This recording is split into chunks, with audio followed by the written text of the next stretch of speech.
Excellente, votre émission qui met en exergue le savoir-faire et le savoir-être de nos invités. Nous recevons pour vous Sylvie Pierrette Mona, présidente du conseil d'administration d'Autistes Montréal. Elle est détentrice d'un DEC en travail social et formation universitaire en sciences sociales. Intervenante sociale depuis plus de 20 ans, le communautaire est son cheval de bataille. Notre invitée a été lauréate du projet Hommage aux femmes édition 2016, soutenu par la ville de Montréal qui met en lumière son engagement dans la cause de l'autiste auprès de familles immigrantes. Rose Kaosi et moi recevons pour vous cette femme excellente.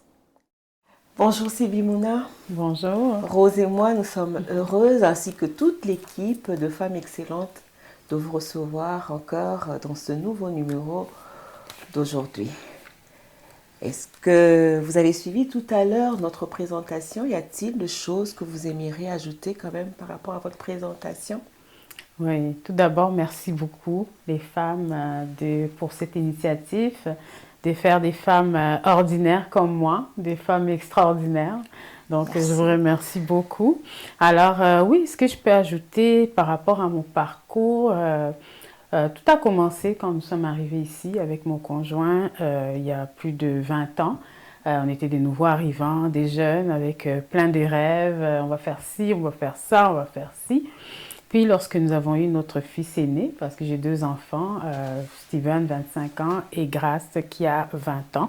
Donc mon aîné est autiste. On a eu le diagnostic quand il avait 2 ans, 3 ans. Et là, tout a été bousculé. Le diagnostic a été eu par un pédiatre? Oui, c'est un pédiatre qui a posé le diagnostic. Et là, de fil en aiguille, j'ai cherché des informations et puis j'ai décidé de me parfaire encore ma formation. J'étais déjà travailleuse sociale pour pouvoir mieux aider encore une fois. Donc, c'est pour ça que je suis au fil en aiguille devenue travailleuse sociale. J'ai travaillé dans plusieurs milieux, notamment le milieu de l'immigration, accompagner les familles immigrantes qui ont des enfants handicapés, dont autistes, et dans plusieurs autres milieux. En parlant de votre parcours, vous êtes présidente d'Autistes Montréal. Oui. Nous pouvons savoir quelle est la mission de cet organisme. Oui, donc oui, c'est ça, j'ai la chance, le privilège plutôt d'être devenue présidente d'Autisme Montréal. En plus, dans tous ces parcours dans le communautaire, j'ai continué toujours à travailler et à faire du bénévolat un peu partout pour pouvoir redonner ce que j'ai reçu.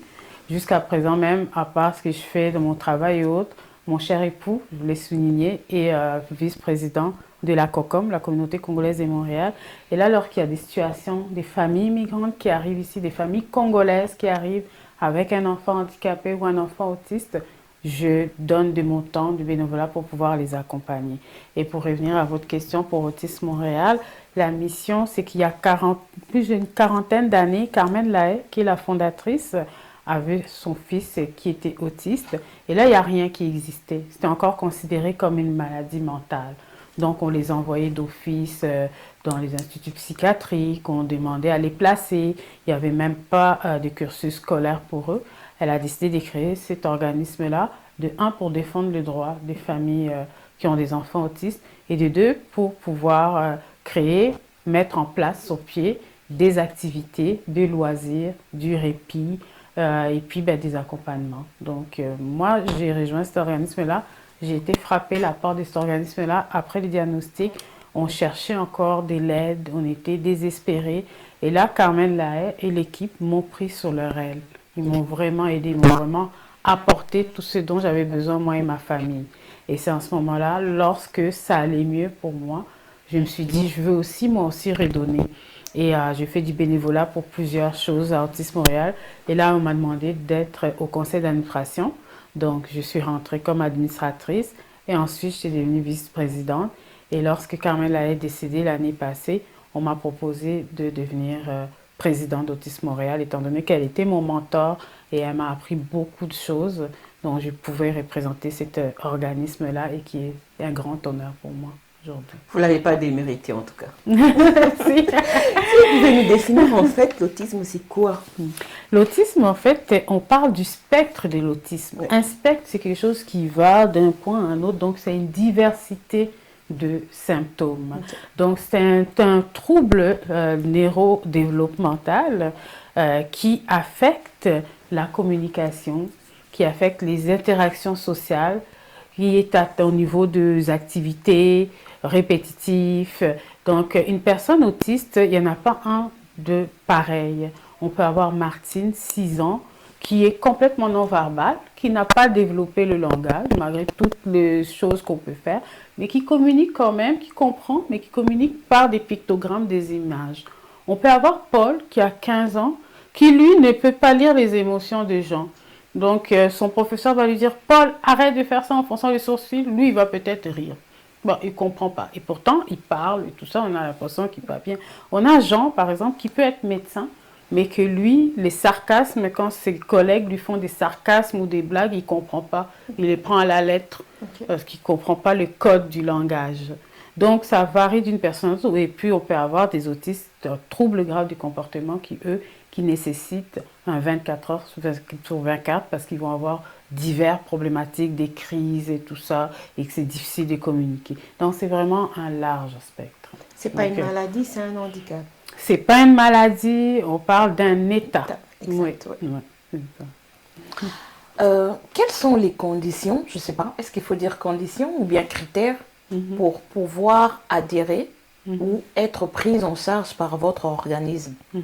Alors, Autisme Montréal, c'est pour toutes les familles. Hein. Toute famille qui soupçonne que son enfant est autiste peut nous appeler et dire « je ne comprends pas, il fait ci, il fait ça ». Par exemple, il y a des enfants qui vont comme placer des jouets, là, des voitures au lieu des jouets à un enfant neurotypique, parce que les enfants qui ne sont pas autistes, on parle des neurotypiques, c'est toujours discutable ces termes-là, mais c'est ça qu'on dit. On va prendre une auto, va jouer, va jouer à faire semblant, hein, avec des choses. Un enfant autiste, lui, il va utiliser les jouets d'une certaine façon répétitive, il va classer, par exemple, les autos. Comme moi, mon fils à moi, lui, à l'époque, c'était encore des cassettes vidéo. Lui, il classait les cassettes vidéo.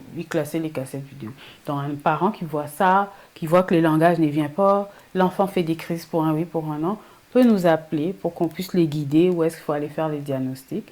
Ou encore un parent qui vient d'avoir les diagnostics, mais qui voudrait en prendre un peu plus, qui voudrait comprendre un peu plus, on peut aussi les guider. Ou un parent qui a des difficultés à obtenir des services, parce qu'une fois que tu as les diagnostics, ça te donne droit aux services de réadaptation, du CLSC, ce qu'on appelle de première, deuxième, troisième ligne, comme on peut dire.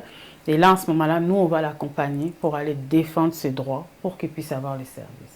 Et là, tout à l'heure, vous avez donné des signes avant-coureurs de la maladie.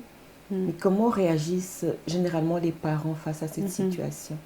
C'est sûr qu'à un moment donné, quand on a nos enfants, quand nos enfants viennent au monde, on n'a pas de mode d'emploi pour commencer. Déjà, les enfants neurotypiques, on s'adapte, on apprend. Et là, quand vient en plus un état comme l'autisme, là, on est aussi désemparé. On se demande, mais qu'est-ce qui se passe? Pourquoi il ne parle pas? Pourquoi il a ces comportements? Pourquoi il fait ci? Donc, les parents sont complètement déroutés ou ébranlés. Et c'est là que, pour les aider à aller chercher de l'aide, les encourager, les accompagner. Donc, c'est ça que la mission d'Autisme Montréal et que moi aussi je fais personnellement dans les cadres de mon travail et dans la communauté. Donc, la première démarche se situe au niveau de la famille. Oui, c'est les diagnostics. Disons, une famille donc, qui soupçonne. Là, en ce moment-là, il y a 4 hôpitaux ici à Montréal qui peuvent émettre les diagnostics d'autisme. Malheureusement, étant donné que la prévalence ne cesse d'augmenter, donc les listes d'attente aussi augmentent. Parce que c'est 4 professionnels, c'est multidisciplinaire. Il doit y avoir un pédiatre, un orthopédagogue, un ergothérapeute, une psychoéducatrice. Il doit y avoir une équipe. Les diagnostics n'est pas posé par une personne, non. Et pour pouvoir mettre en place cette équipe-là, ça prend du temps pour ces personnes-là. Et quand il y a beaucoup de demandes, la liste d'attente peut prendre 1 an, 2 ans. Là, les parents, entre-temps, ne peuvent pas avoir de services. Alors, en ce moment-là, ils disent qu'est-ce qu'on peut faire. Et donc, nous, on se bat aussi pour que ça aille un peu plus vite. Dans ce temps-là, l'enfant peut quand même suivre son parcours scolaire normalement? Habituellement, c'est avant l'école. Avant l'école, c'est idéalement, il y a des parents qui vont être, oui, ils vont remarquer de 2 ans par exemple, et ils vont pousser. De garderie, de CP. Oui, ils peuvent aller à la garderie, mais la garderie en ce moment-là va aussi pousser pour que les diagnostics soient plus rapides parce que les garderies ne sont des fois pas équipées. Maintenant, de plus en plus, parce qu'il y a tellement maintenant d'enfants autistes, on parle de 1,5% de la population Presque quand même. 2% quand même. Alors, dans les garderies, il y en a de plus en plus, donc ils se mettent à être équipés en attendant que les parents reçoivent les diagnostics et qu'il y ait les services des CRDI, des centres de réadaptation, qui viennent aider. Alors, ils vont aller chercher de l'aide au niveau de garderie, au niveau d'Autisme Montréal, au niveau de plusieurs aides qu'ils peuvent avoir. Oui. Quelles sont les causes? Bon, je ne sais pas s'il faut vraiment que je pose cette question. Déjà, vous dites que ce n'est pas une maladie, c'est un état. Mais c'est dû à quoi? C'est ça, effectivement, de plus en plus, on va dire, oh, il souffre d'autisme, oh, il a atteint d'autisme. De plus en plus, ces appellations-là, on les a bannies parce que c'est un état. Donc, qui dit état, ce n'est pas une maladie, donc pas de traitement. Donc, il n'y a pas de consensus concernant les causes de l'autisme. On parle des causes environnementales. Oui. On parle de plusieurs, il y a plusieurs hypothèses. Mais il n'y a a pas de... On fait des recherches encore pour savoir est-ce que c'est une prédisposition génétique, est-ce que c'est les causes environnementales. Alors, on s'est dit que c'est sûr qu'il y a matière à réflexion, il y a matière à faire des recherches là-dessus parce qu'il y en a de plus en plus. Mais il n'y a pas vraiment de causes comme telles. C'est ça qui cause l'autisme, alors on le prévient. Oui, Il n'y a pas. S'il faut écrire un plaidoyer, c'est quoi que vous irez en premier aux institutions, même au Québec ou partout ailleurs? C'est sûr que les parents d'enfants autistes sont démunis. Okay? Et on a beaucoup de parents qui sont de nouveaux arrivants. Des fois, ils sont allophones, ne parlent même pas français. Alors, quand vient une situation comme ça, et des fois, tu n'as même pas l'équivalent dans ta langue du mot autisme ou spectre de l'autisme. Donc, tu ne comprends pas ce qui arrive. Oui. Et là, il y a toutes sortes d'idées comme de chez nous, ça arrive, hein, oh, la sorcellerie, oh, ils sont stigmatisés, il y a les tabous. Moi, on me disait, oh, regarde en dessous de sa langue, il va parler. Donc, il y a toutes sortes. Donc, les parents se trouvent très, très démunis, très, très vulnérables. Alors, de l'aide qui peut être apportée, d'accompagner ces familles-là vers les ressources adéquates. Et ces ressources-là et les moyens de pouvoir desservir, donner du service. Parce que là, on parle que oui, ça existe sur papier, mais dans le fait, dans la réalité, les services, il n'y en a pas tant que ça. Voilà. Une autre préoccupation pour les parents, ils sont stigmatisés, c'est vrai, mais il y a aussi, quand on est locataire, des voisins, comment ils vivent ça en fait, cette situation? Est-ce que vous rencontrez des cas où des familles sont stigmatisés ou n'arrivent pas à renouveler leur bail, de telles situations, ça vous arrive aussi? Malheureusement, c'est ça. Un enfant autiste, il peut y avoir des enfants autistes qui ne dorment pas la nuit. C'est une particularité. Toute la nuit, ils vont faire des cris. Ils vont sauter, ils vont jouer. Les parents veulent dormir, non. Alors, quand tu habites dans un bloc appartement avec des voisins, là, les voisins se plaignent, appellent le propriétaire. Là, les propriétaires vous emmènent à la régie pour vous faire expulser. Là, les parents se retrouvent complètement démunis. Autisme Montréal, en ce moment-là, va aller les aider à défendre leurs droits. La défense des droits, c'est quoi? On va les accompagner dans les institutions comme la régie du logement pour plaider leur cause, écoutez, pour sensibiliser aussi. C'est un enfant autiste, ce n'est pas de la faute des parents. L'enfant autiste bouge, enfin de trouver une solution pour ses parents-là. Généralement, c'est quelle démarche que vous entamez? C'est à la régie. On va accompagner la famille à la régie. Si la famille a besoin d'une aide financière ou autre pour pouvoir l'aider à trouver un autre logement, on va aussi aider dans ça. Et on va aussi sensibiliser la population. Donc, on va accompagner la famille tout au long du processus s'il y a régie de logement. S'il n'y a pas d'autre solution, il faut que la famille quitte absolument. On va aider à trouver un logement pour pouvoir aider. Votre organisme existe il y a à peu près plus de 40 ans. Au jour d'aujourd'hui, vous trouvez que votre lutte a gain de cause? C'est sûr qu'il y a eu des avancées. Il y a eu des progrès. Ça, on ne peut pas nier. Déjà, rien que... Il y a encore du chemin à faire. Ouais. Il y a encore du chemin à faire parce que ce qu'on demande, c'est plus de services par rapport au nombre et des services de qualité. Pas juste des services comme ça inadéquats. Oui. Mais plus des services, par exemple le répit fin de semaine. Il y a quelques organismes qui le donnent comme Autisme Montréal. Là, c'était une fois par mois, moi avant, et c'est rendu une fois aux 3 mois. Donc, il y a des parents qui en ont vraiment besoin, que ça serait bien que ça soit chaque fin de semaine. Mais les organismes communautaires peinent à répondre à la demande. Donc, il y a des listes d'attente parce qu'il y a toujours de nouveaux parents qui se rajoutent. Des nouveaux parents qui se rajoutent. Alors, en ce moment-là, on demande au gouvernement de revoir encore une fois les cas de l'autisme. Ce n'est pas tout d'avoir versé en 2003 des millions pour l'autisme et d'avoir renouvelé X années et que c'est fini, on met de côté. Non, la réalité sur le terrain est difficile pour les familles. Mais qu'arrive-t-il à un enfant autiste rendu adulte à l'âge de 20-21 ans? Est-ce qu'il y a un support, il y a une orientation particulière pour ce type d'âge-là?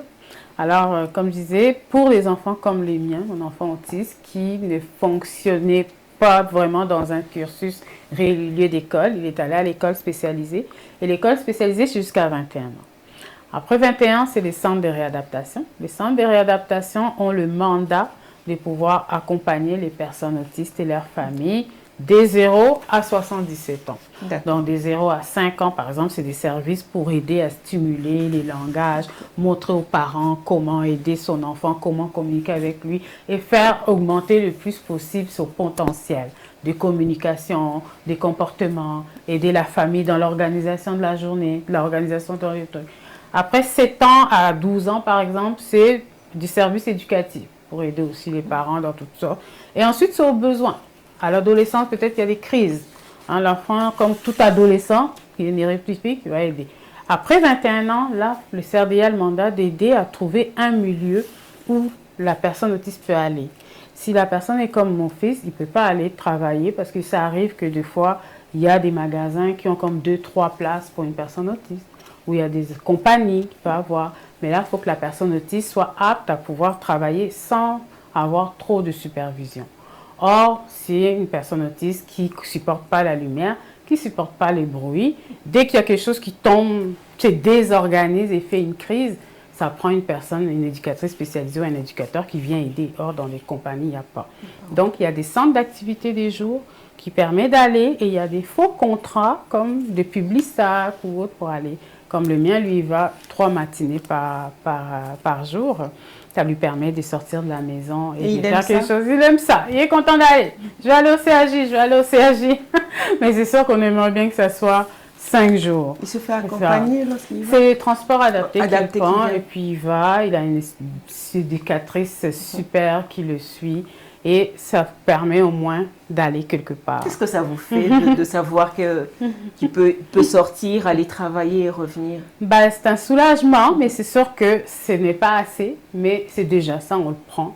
Hein, c'est 3 matinées et c'est précieux pour nous. On aimerait qu'il y ait plus, mais il est content d'aller. Qu'est-ce que tu as fait? Je fais des circulaires, j'ai découpé ci, je fais ci. Donc au moins, il fait quelque chose au moins dans sa vie. Vous rencontrez tellement de familles, beaucoup de femmes, certainement. Quel est le défi que ces familles-là ont chaque jour et comment ils font pour les relever? Déjà, comme vous avez dit qu'il y a beaucoup de gens qui se retrouvent ici au Canada, nouvellement arrivés et tombés avec ce genre de situations. Comment vous appréhendez ces femmes-là, ces familles-là pour surmonter cette épreuve? Oui, c'est sûr, c'est comme je donne toujours notre exemple, hein, c'était pas facile. C'est sûr que c'est vraiment des défis. Il y a certains de vos projets, vous les mettez de côté. Et pour ces familles-là, c'est la même chose. Vous arrivez, vous ne parlez pas la langue, oui, vous parlez la langue, mais vous ne comprenez pas tous ces termes-là scientifiques. On vous explique troubles des spectres de l'autisme, CRDI, CLSC, etc. Il faut faire des rendez-vous, on n'est plus en finir. Donc, on accompagne ces parents-là, on leur donne la main pour pouvoir aller dans tel rendez-vous, expliquer, faire l'interprète culturel que je faisais pour pouvoir expliquer c'est quoi. Et malheureusement, on a beaucoup de femmes parce que ce qui arrive, c'est que des fois, lorsque le diagnostic tombe, on a malheureusement des pères qui s'en vont. Donc, beaucoup de mamans monoparentales qui mettent en veilleuse leur emploi, leur travail, qui décident de vivre dans la pauvreté, à l'aide sociale, pour pouvoir aller à ces nombreux rendez-vous qu'il y a. Donc ces familles-là, ces mamans-là, on va aussi les aider, les supporter, leur donner du soutien. Sylvie Mouna, on vous retrouve toujours souriante. Vous gardez toujours votre sourire. On aimerait savoir qu'est-ce qui fait votre force en fait. Moi, je me dis toujours, dans ce qu'on a reçu, on est toujours heureux de donner. Et dans les chemins de la vie, on est là comme des pèlerins. C'est-à-dire, on n'est pas là éternellement. Alors je me dis, pendant le temps qu'on est dans cette vie-là, oui, il y a des hauts et des bas. Oui, il y a des moments où ça ne va pas. Mais si on peut augmenter plus le nombre de jours où on sourit, on ne peut que se porter bien. N'est-ce pas? Oui, bien sûr. On a compris le secret. Mais en tout cas, ce sourire qui ne vous quitte jamais, malgré les défis de la vie, ça c'est une très belle leçon. Oui. Il y a une question qui me vient. Sylvie, est-ce que quand vous avez eu votre premier enfant, est-ce qu'il y a une peur qui vous a hanté pour en faire un deuxième, dans la crainte de se dire que ici le deuxième aussi a le même problème, et surtout que vous avez dit il y a pas de cause connue pour dire que on sera plus prudent pour éviter ça, on fera pas ça. Est-ce que à un moment il y a eu cette crainte là? Ah oui, j'avais vraiment peur. C'est ça, j'avais craint, surtout qu'on a posé la question lorsqu'on a eu le diagnostic à l'équipe. Est-ce que si on a un deuxième, est-ce qu'il y a des risques qu'ils soient autistes? Ils nous ont dit oui. Alors, vous pouvez imaginer la peur des parents, mais on s'est dit, on prend quand même une chance. On ne veut pas laisser Steven tout seul. C'est sûr qu'on ne veut pas donner la charge de Steven à cet enfant-là qui va venir, mais qu'il ne soit pas seul. Donc, on va aller par la foi pour pouvoir voir ça. Et bon, Dieu merci. Il y a aussi certains parents que vous recevez dans votre organisme qui ont le même problème. Oui. Et comment vous faites pour leur rassurer que ça peut peut-être être le bon? On se dit que c'est un beau défi. Je leur dis c'est un beau défi. C'est un beau défi d'essayer, de voir. Ça peut arriver que non, il ne le soit pas. C'est ce qui est écrit, que oui, pour le voir, oui, mais on fait confiance à la vie. Pour avoir le premier, on a fait confiance à la vie. C'est ça qui a été donné, mais le deuxième aussi, on fait confiance à la vie. Le 2 avril, ou tout le mois d'avril d'ailleurs, c'est le mois de l'autisme. Le 2 particulièrement, cette journée-là. Et cette année, le thème, c'est faisant briller l'autisme dans toute sa diversité. Le but est de viser ou promouvoir une société inclusive pour les personnes autistes. Effectivement. Alors, le 2 avril, ça avait été décidé par l'Assemblée de l'ONU, journée internationale pour sensibiliser à l'autisme, parce que, bon, dans le monde entier, il y a des autistes.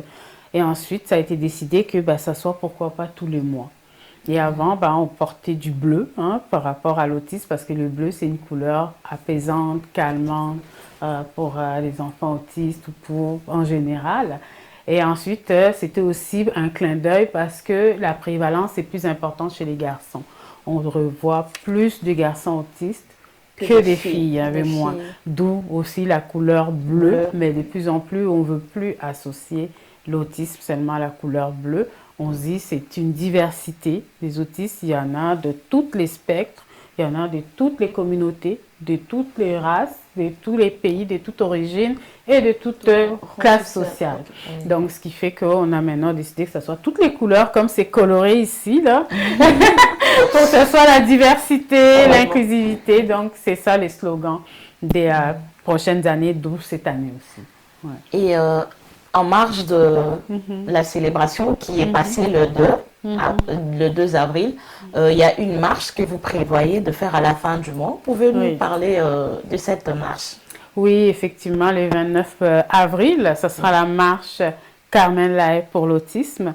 Donc, ça fait plus d'une dizaine d'années qu'Autisme Montréal a décidé, pendant les mois de l'autisme avril, de pouvoir sensibiliser la population à l'autisme. Donc, parents, enfants, amis sont invités dans une ambiance festive. Il y a du tam-tam qui joue, des perquisitions pour pouvoir sensibiliser. On donne des tracts à la population par rapport à l'autisme. Et ça a été nommé cette année la marche Carmen Lahaye pour l'autisme. C'est à l'honneur de Carmen Lahaye, la fondatrice, qui est décédée l'année passée. Et j'ai pris le flambeau d'être présidente du conseil d'administration. C'est très émouvant pour moi. Pour moi, c'est un honneur, c'est un privilège. Je suis à écrire les discours parce que Carmen faisait toujours un discours pour expliquer où on en était à l'autisme, où en étaient les combats, où en étaient les luttes, ce que l'équipe a fait pendant l'année, de remercier les bailleurs de fonds, les personnes qui soutiennent le cause de l'autisme. Et cette année, c'est moi qui dois faire ces discours-là. Je peux vous dire que j'écris, je réécris, j'arrête, je pleure. C'est vraiment émouvant. Je pense à cette personne-là, cette femme-là, je lui parlais pratiquement tous les jours. Il n'y avait pas un cas complexe qui pouvait arrêter cette femme-là. Dès que je l'appelais Carmen, j'ai une famille, ça ne va pas. Alors, la maman est demandeur d'asile, monoparentale, toute seule ici. Et puis, donc, toutes les situations d'exclusion là, des femmes, elle dit, Sylvie, regarde, on va faire ci, on va lui trouver ça, on va faire ça. Elle avait toujours une solution à chaque problème. Là, j'en parle, je suis émue, j'ai les larmes qui montent aux yeux, mais elle nous a laissé un bon combat que je suis honorée de continuer. Elle est partie, certes, mais cet organisme va vraiment garder son image. Tout à fait. Qui va donner toujours l'espoir à toutes ces familles qui ont des enfants autistes, qui se sentent peut-être seuls, mais il y a un organisme qui est là pour les aider. C'est vraiment beaucoup de choses là. Je pense qu'on apprend beaucoup de choses sur ces sujets et ceux qui nous suivent aussi certainement. Sylvie, j'aimerais que vous puissiez passer un message d'encouragement à toutes ces femmes qui nous suivent, à toutes ces familles qui ont des enfants autistes, qui peut-être quelque part, ils n'avaient plus d'espoir, ils se disaient que c'est fini. Quels sont les mots d'encouragement que vous pouvez leur dire? Alors, durant tout mon parcours, j'ai vu des familles effondrées, désespérées, mais des familles avec beaucoup d'amour pour leurs enfants et une grande force d'aller chercher les services. Moi, mon fils, là, Steven, pour rien au monde, je le changerai. Et je suis contente quand il est heureux. Tout ce que je désire maintenant, c'est qu'il soit heureux. Même si on sait qu'il n'ira pas à l'université, il ne fera pas si, mais le voir sourire, mais voir qu'il est heureux. Des fois, on lui demande, Steven, tu es heureux? Oui! Il sourit, il est content. Et ça n'a pas de prix. Et lorsque, dans les premières années des diagnostics, ça allait mal, dans les moments les plus bas, il y a un homme, c'est mon père spirituel, qui nous a dit, regardez, il est vivant. Il respire, comme vous et moi. Et ça, c'est la plus grande chose. Donc, tant aussi longtemps qu'il est en vie, il est heureux, il est vivant. Et ça, je suis restée avec ça jusqu'à aujourd'hui. C'est ça que j'encourage toujours les parents. C'est la première chose que je leur dis. Donc voilà. En tout cas, nous étions très heureuses de vous recevoir. Je le disais tout à l'heure qu'on a appris beaucoup de choses qu'on ne connaissait pas. Et ça sera encore un honneur pour nous de pouvoir vous recevoir. Puisque là, on n'a pas tout puisé. Sylvie, elle a tellement beaucoup de choses à nous dire. Casquette là, on est resté sur une chose et pourtant, elle a beaucoup de choses à nous dire. Dans le communautaire. Oui. Donc, ce qui est joujoutech. Oui, la joujoutech. Entourer toujours des enfants. Certainement, on va encore la recevoir pour qu'elle puisse encore nous parler de ses autres professions qu'elle aime bien faire. Elle aime les communautaires. Elle, c'est vraiment but sans lucratif. Oui, c'est communautaire, oui. Moi, en arrivant ici, ce qui m'a émerveillée au Québec, c'est les communautaires. C'est l'avancement de lutte. Lutte pour les femmes. Les femmes ont eu vraiment tout un parcours ici. J'ai adhéré au mouvement féministe parce que la reprise du pouvoir, les femmes ont beaucoup de charges sur eux, mais ils s'élèvent toujours par la solidarité, par la défense de leurs droits. Et c'est dans le milieu communautaire que tout ça est parti. Je pourrais travailler aussi dans l'institution, mais être en proximité des gens, pouvoir défendre des causes qui sont près de la population, c'est ça qui m'anime. Ça, c'est une vocation. C'est vraiment une vocation. En tout cas, Sylvie, nous étions très heureuses de vous recevoir et je pense qu'on les fera encore, puisque certainement vous nous avez laissé sur la soif de découvrir encore qu'est-ce que vous faites, qui vous êtes. En tout cas, merci beaucoup. Merci beaucoup les femmes. Excellente. Merci, à la prochaine. À la prochaine. Vous pouvez faire une différence dans ces mondes. Vous êtes capable de réaliser bien plus de choses que vous le croyez. Moi, je me permets de croire en vous. Allez-y avec votre rythme, à votre manière, mais commencez quelque part. Ça n'est fini avec ces numéros de Femmes Excellentes. Le rendez-vous est pris pour un prochain numéro. Merci de nous avoir suivis.